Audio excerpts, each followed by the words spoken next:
యోహాను సువార్త 4:34.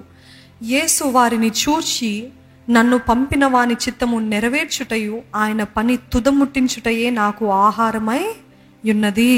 అందరం చదువుదామా? యేసు వారిని చూచి, నన్ను పంపిన వాని చిత్తము నెరవేర్చుటయే ఆయన పని తుదముట్టించుటయే నాకు ఆహారమై ఉన్నది. నాకు ఆహారమై ఉన్నది. ఈరోజు మనం అందరము మొట్టమొదటిగా పట్టుదల కావాలండి. రెండవది ఏంటి తెలుసా? రెండవది అంటే దాంతో చెప్తున్నాను, ఆ పట్టుదల. Don't live a purposeless life. ఇంతవరకు జీవించారేమో ఉద్దేశం లేని జీవితము. You might be in your 40s, you might be in your 30s, or you might be even above 50. కానీ ఈసారైనా it is never too late for God to start afresh. నమ్ముతున్నారా? దేవునికి ఎప్పుడు కూడా ఆలస్యం కాదండి. మీరు మనసులో ఉద్దేశించుకుంటే ఇప్పటికిప్పుడే స్టార్ట్ చేస్తాడు. ఇప్పటికిప్పుడే గొప్ప కార్యాలు చేయగలిగిన దేవుడు. లోకానుసారంగా మనం అనేకమైన వింటూ ఉంటాము. ఆయన 44 సంవత్సరానికి ఒక స్టోర్ స్టార్ట్ చేసి ఎంతో సక్సెస్ చూసారు. It is because he made up his mind. పట్టుదలతో ఉన్నాడు. ఈరోజు మన పట్టుదలతో డిలిజెంట్ వర్కర్ అంట. సామెతల గ్రంథంలో ఉంటుంది. ఏంటి తెలుసా అండి? ఆ డిలిజెంట్ వర్కర్ అంట రాజుల ముందు నిలబడి సేవ చేస్తాడంట. డిలిజెన్స్ లేనిది, ఆ పట్టుదల, ఆ క్రమశిక్షణ, ఆ శ్రద్ధ లేకుండా చేసిన వారంట దేనికి పనికిరారంట. ఎక్కడ నిలబడి శ్రద్ధ కలిగిన వారి పనిని చూడండి, వారు రాజులు ఎదుట నిలుచుదురు అని సామెతల గ్రంథంలో రాయబడింది. ఈరోజు మీరు చేస్తున్న పనిలో శ్రద్ధ ఉందా? మీరు చేస్తున్న ఉద్యోగమే మీకు సరిగ్గా జీతం ఇవ్వట్లేదు, మీరు చేస్తున్న పని ఎవరు చూడట్లేదు, గుర్తించట్లేదు, ఇంకా దాని పైగా మాటలు అంటున్నారేమో. కానీ ఏదేమైనా పర్వాలేదు, శ్రద్ధతోటి ఉన్నారా? శ్రద్ధతోటి చేస్తంట పైనుండి చూసే దేవుడు మీకు ఆశీర్వదిస్తాడంట. మీరు మనుషులు ఎదుట కాక పైనుండి చూచే దేవుని యందు మీరు చేయుడి అని ఆయన వాక్యం తెలియజేస్తుందండి. శ్రద్ధ కలిగిన వారు రాజుల ఎదుట నిలుస్తారంట. ఇంతవరకు ఉద్దేశం లేని జీవితం జీవిస్తున్నారేమో. కుటుంబం పట్ల ఉద్దేశం లేదు, పిల్లల పట్ల ఉద్దేశం లేదు, అసలు మీ వృత్తి, మీ జీవితం పట్లనే ఉద్దేశం లేకుండా జీవిస్తున్నారేమో. కానీ దేవుడు అంటున్నాడు, ఉద్దేశం కలిగి జీవించండి. Have a purposeful life. Live a life that is full of purpose. ఈ రోజు నేను లేస్తే ఇది నా ఉద్దేశం, ఇది నెరవేర్చాలి. ఈ ఉద్యోగమే కాదండి మీ జీవితము. ఉద్యోగం ఒక భాగము. ఆ ఉద్యోగంకి దాంతోపాటు మీ జీవితాన్ని కట్టేది, మీ జీవితానికి ఎంతో నెమ్మదినిచ్చేది ఇంకోటి ఏదో ఉంటుంది. మీ ఇష్టం ఏదో ఉంటుంది, మీకు ఎంతో తలాంతో కలిగిన అదేదో ఉంటుంది. అదేంటో దానిపైన టైం ఇన్వెస్ట్ చేయండి. మీరు దేంట్లో మంచిగా ఉంటారో, ఏ విషయంలో నైపుణ్యత ఉందో ఆ విషయం పైన మీరు టైం ఇన్వెస్ట్ చేయండి. దానిపైన శ్రద్ధ కలిగి జీవించండి. అప్పుడంట దేవుడు గొప్ప గొప్ప మార్గాలు, కొత్త కొత్త మార్గాలు, నూతన తలుపులు తెరుస్తాడంట. నమ్మిన వారు ఆమెన్ చెప్దామా? ఎంతోమంది మీ నూతన తలుపులు అడుగుతూ ఉంటాము, కానీ మనం మాత్రం కూర్చొని ఉంటామండి.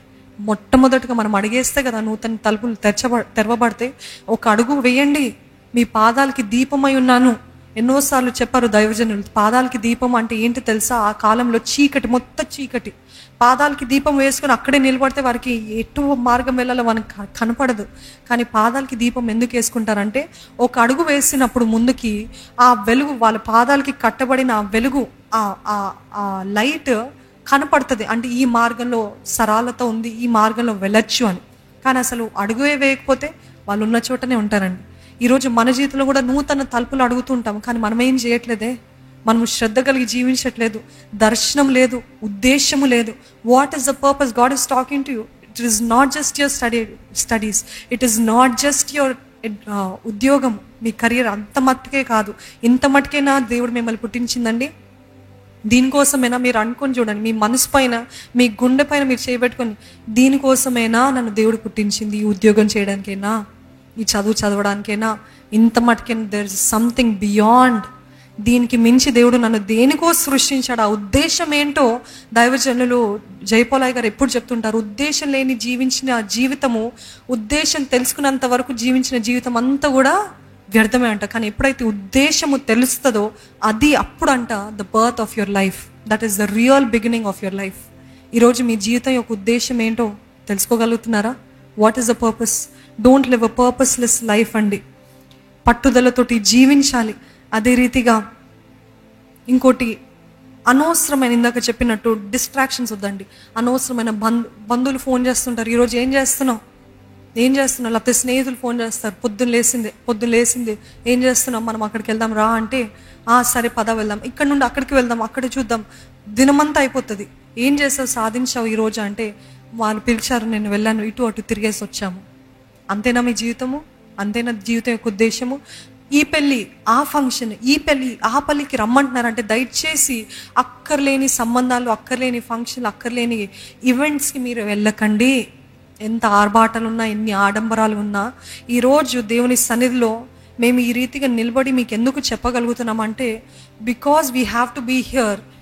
ఈ స్థానంలో ఉండాలంటే అనేకమైన సంబంధాలు కట్ చేయాల్సిన పరిస్థితులు వచ్చినాయండి.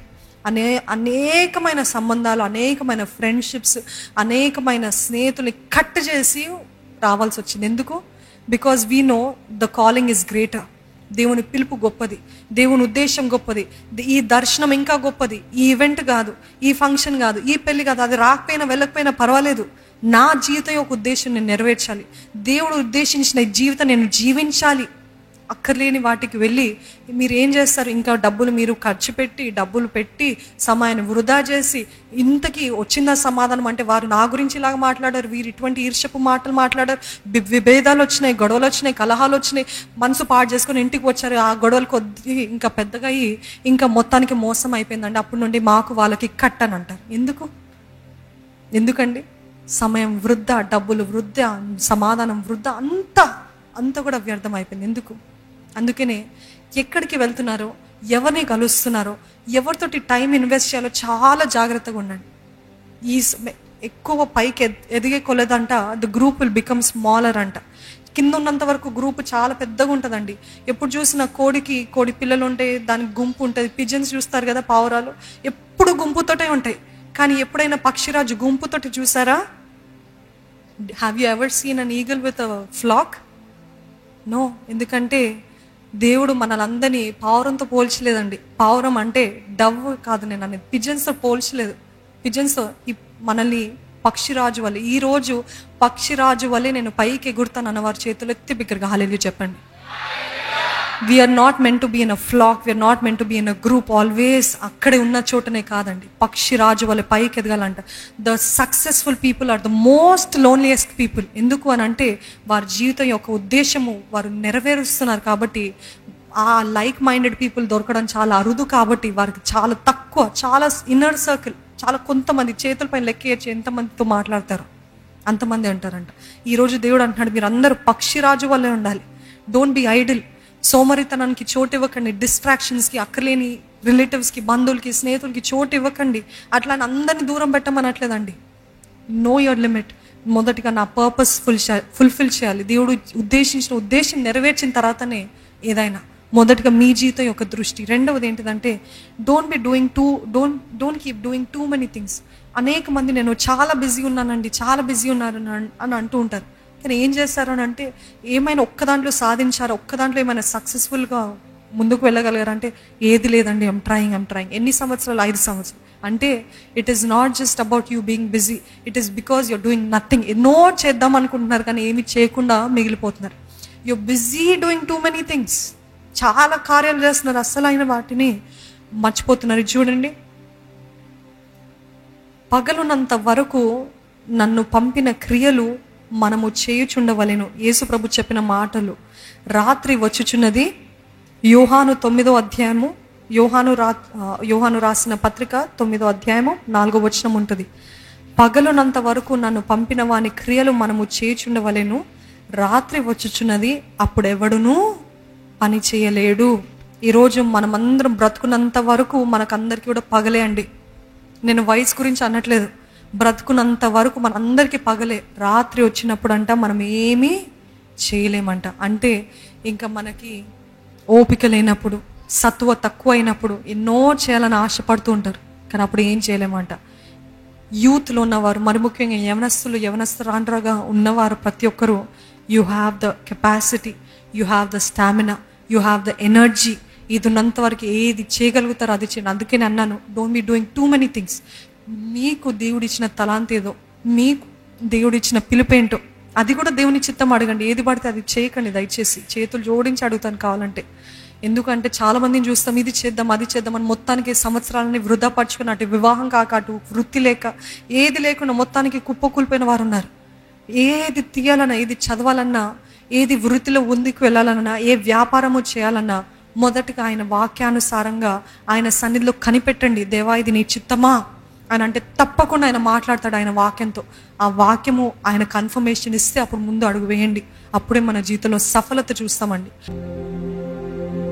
పరిశుద్ధాత్మ దేవా, యేసయ్య తండ్రి, మీకు వందనాలయ్యా. త్రియేక దేవా, నీకు స్తుతులు స్తోత్రాలు చెల్లిస్తున్నాం. ఇచ్చిన మంచి సమయం బట్టి నీకు వందనాలు. నువ్వు మాతో మాట్లాడిన విధానం బట్టి నీకు వందనాలు. మాకు దృష్టి దయచేయ.